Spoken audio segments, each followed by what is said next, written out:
Leadership is doing what you believe to be right and having the courage and determination to see it through.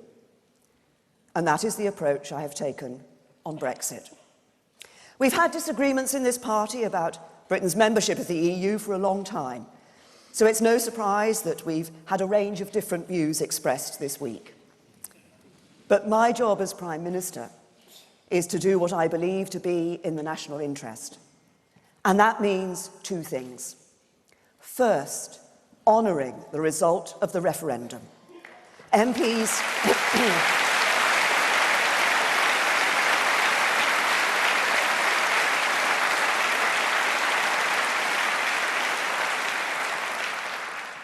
asked the British people to take this decision.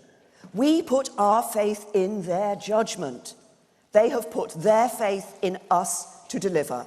I will not let them down.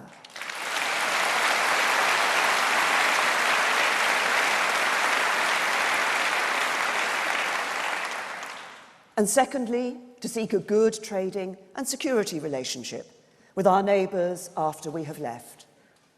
They are our close friends and allies, and we should ensure it stays that way. That's what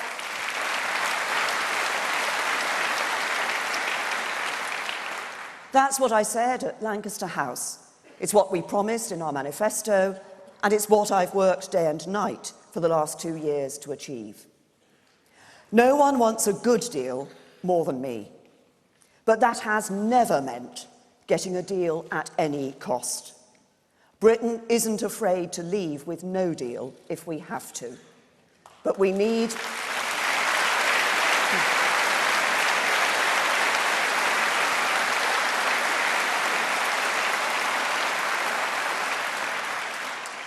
to be honest about it. Leaving without a deal, introducing tariffs and costly checks at the border would be a bad outcome for the UK and the EU. It would be tough at first, but the resilience and ingenuity of the British people would see us through. Some people ask me to rule out no deal. But if I did that, I would weaken our negotiating position and have to agree to whatever the EU offers. And at the moment, that would mean accepting one of two things. Either a deal that keeps us in the EU in all but name, keeps free movement, keeps vast annual payments, and stops us signing trade deals with other countries, or a deal that carves off Northern Ireland, a part of this country, effectively leaving it in the EU's customs union. So let us send a clear message from this hall today. We will never accept either of those choices.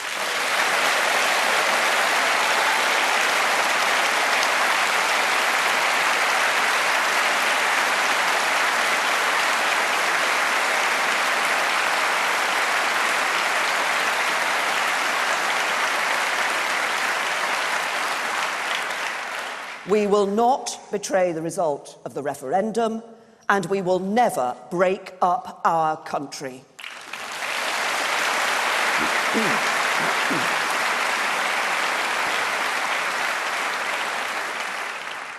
I have treated the European Union with nothing but respect. The United Kingdom expects the same.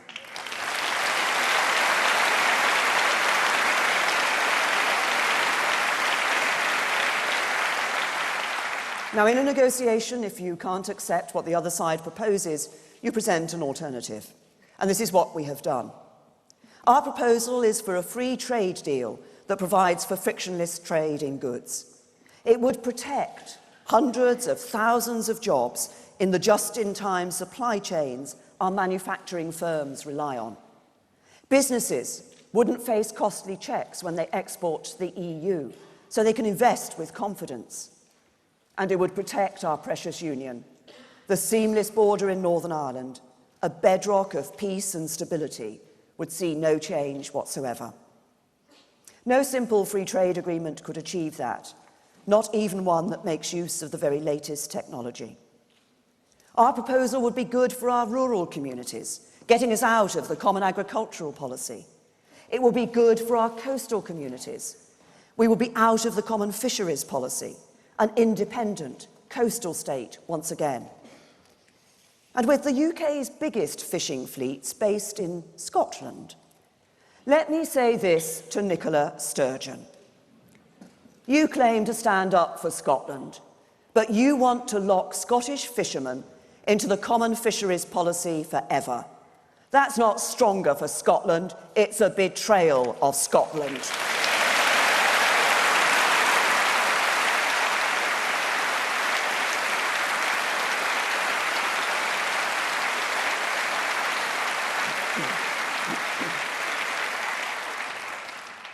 Our proposal would mean we could renew our role in the world, strike new trade deals with other countries. With control of our money, we can spend more on our NHS. With control of our laws, we can bring decision-making closer to the people and return powers to Westminster, Edinburgh, Cardiff and Belfast. And with control of our borders, we can do something that no British government has been able to do in decades. Restore full and complete control of who comes into this country to the democratically elected representatives of the British people.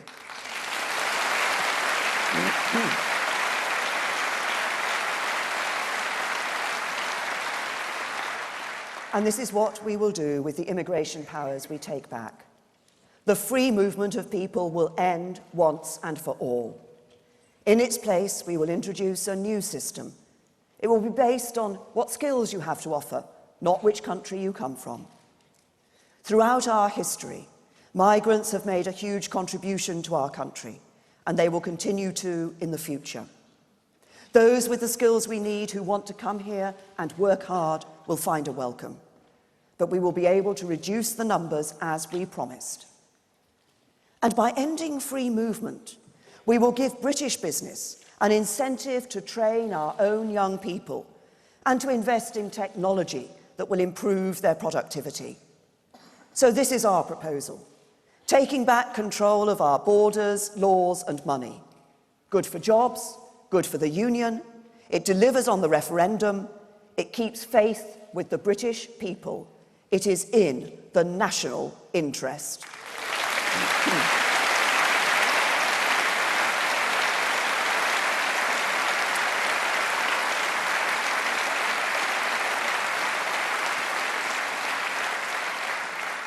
Even if we don't all agree on every part of this proposal, we need to come together, because it's time we faced up to what is at risk. We have a Labour Party that, if they were in government, would accept any deal the EU chose to offer, regardless of how bad it was for the UK.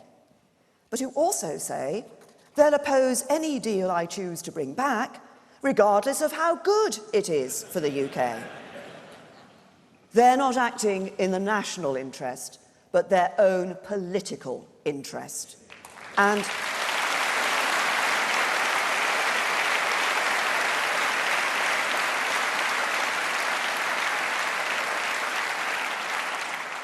there are plenty of prominent people in British politics, in Parliament and out of it, who want to stop Brexit in its tracks. Their latest plan is to hold a second referendum. They call it a people's vote.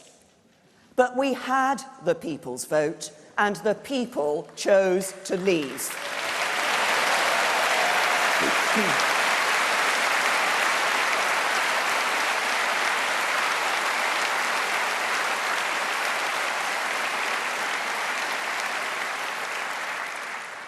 A second referendum would be a politician's vote. Politicians telling people they got it wrong the first time and should try again. Think for a moment what it would do to faith in our democracy if, having asked the people of this country to take this decision, politicians tried to overturn it. Those of us who do respect the result, whichever side of the question we stood on 2 years ago, need to come together now. If we don't, if we all go off in different directions in pursuit of our own visions of the perfect Brexit, we risk ending up with no Brexit at all.